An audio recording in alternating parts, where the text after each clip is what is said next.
This is the examination of the hidden human condition. You're listening to the Hidden Killers Podcast. This is the Hidden Killers Podcast with Tony Brueski.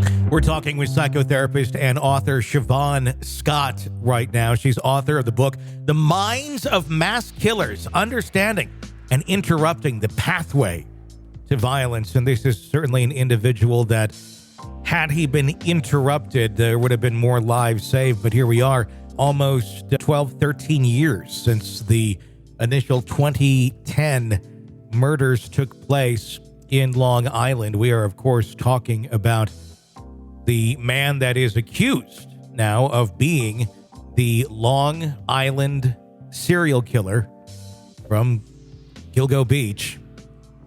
The man in custody, his name is Rex Heuermann. And we're learning a lot about Rex over the last couple of days. One thing of note, he seemed to like to torment the family, at least one family, of the victims, or of the victim whose life he took and then laid on that beach to rot. A lovely individual, isn't he? Shavaun, this is something where I look at it and I go, you're already deplorable for what you're doing in terms of murdering, but what on earth why are you calling the family? Why are you messing with the people that are just trying to grieve? Yeah, it's particularly sadistic because what we know about serial killers, they're not killing for any personal gain. They're killing for pleasure, and it's typically sexual pleasure. They find other people suffering arousing. And because they're sadistic in that way, they actually enjoy seeing the family suffer too, and often, watch news broadcasts and watch the grieving relatives.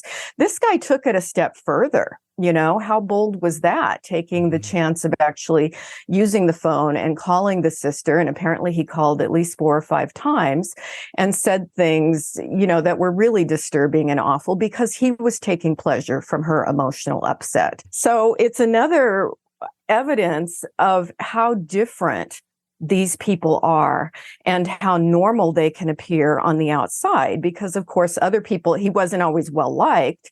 He was liked by people he worked with typically. His neighbors found him grumpy and menacing and didn't care for him. But I don't think anybody guessed he was a sadist. And so there's this really split off, separate kind of personal quality that they hide very well. And it also shows the narcissism because serial killers like to play these little cat and mouse games. Usually it's with law enforcement or the press, giving clues, trying to say, look what I'm up to and you can't catch me. But in this case, he was doing that actually with the family. So trying to show how smart he was, how sadistic he was. And then he also reportedly had obsessive features, and this came out in his work all the time. And that would make him more dangerous in that he was good at not leaving clues at the crime scene, things that might get him caught. Is that why you think it took all this time for them to hone in on who this is? Because he was very detailed oriented when it came to what he was doing, obsessive, as you said, to help kind of cover up his trail? Yeah, I think he probably put a lot of time into planning where he was going to take the person, when he was going to dump the bodies, how he would dump the bodies, the location. And obviously he didn't leave much evidence. I read that, it was basically a hair of his that they got, and then some hairs from his wife that were obviously accidentally transported. So he wasn't perfect, but he did put a lot of time and energy into doing this. Sure. Not a lot of excuses for having your and your wife's hair on burlap sacks that are around dead bodies. Yeah, exactly. Talk yourself out of that one. I don't know how you really do. And then combine that with Google searches and all the other pieces that have come together. Why do people like this enjoy watching families suffer who've already gone through something so bad? Is this something that he's made with? Is this just in his DNA and that's what he enjoys? Or is this something that's formed through some sort of a trauma earlier in life? Yeah, we used to think that serial killers all came from abusive backgrounds. And I mean, it was a narrative that allowed normal people to kind of wrap our heads around it. But it turns out that's actually not true. They do seem to have differences in their brains. Some may be partly genetic, some may be influenced by the environment. It's not like there's an exact formula for how to produce a serial killer. And I don't think we have it all figured out now. But we definitely can't say that anything in someone's environment causes them to become this way. Even if they did have an abusive background, millions and millions of people have abusive backgrounds. And so it really doesn't fully explain it. There's just some differences in the brain, and they don't have empathy for other people. They may feign empathy. This is that psychopathy factor. They can appear to be very normal and polite and do kind things, but it's superficial and it's really designed to manipulate. But when it gets right down to it, they see people as objects or pieces of meat, and they enjoy making people suffer. And that's not something that normal people, we can't even wrap our minds around that. Most normal people, when we see someone suffering and in pain, even an animal, we feel that. And that's empathy. We have compassion. And these folks, that's simply a missing piece. I think what baffles a lot of people is the sexual connection to it, where they get gratification from the suffering. And I think a lot of times people think, well, there must have been some sort of sexual abuse. That's not always the case, though, correct? Definitely not. Definitely not always the case. Sometimes it's been exposure to really violent and horrendous pornography when they were little kids. And often that exposure happens fairly early in childhood, 8, 9, 10 years old.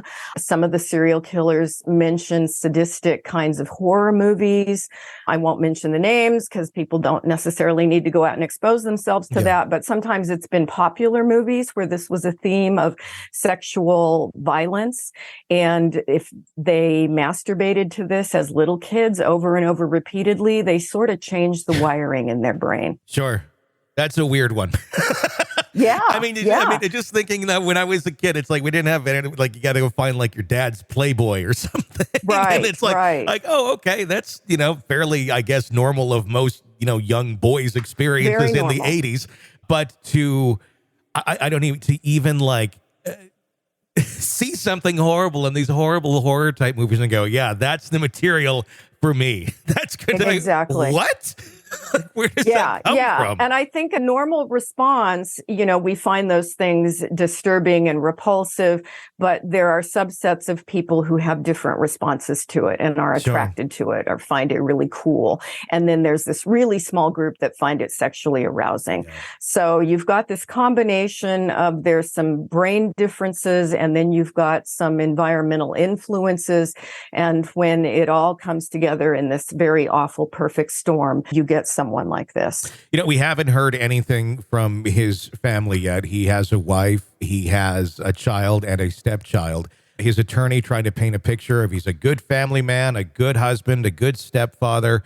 Do you suspect that they had any inkling of what was going on here? Or is this kind of similar to BTK where there really wasn't much until maybe retrospectively looking at, you could find little breadcrumbs? Yeah, exactly. That's my guess, is that, this is the classic serial killer who really compartmentalize, and they put a lot of energy into this hiding of this other side. They don't leave evidence around the house. It's very hidden. And, he may have functioned in hard to imagine how could his wife say, oh, yeah, we had a great relationship, but he may have functioned fairly normally. And the Golden State Killer, daughters that said, oh, he was a great father. And it'll be interesting to hear what the family members in this case say. This is an examination of the hidden human condition. This is the Hidden Killers Podcast with Tony Brueski.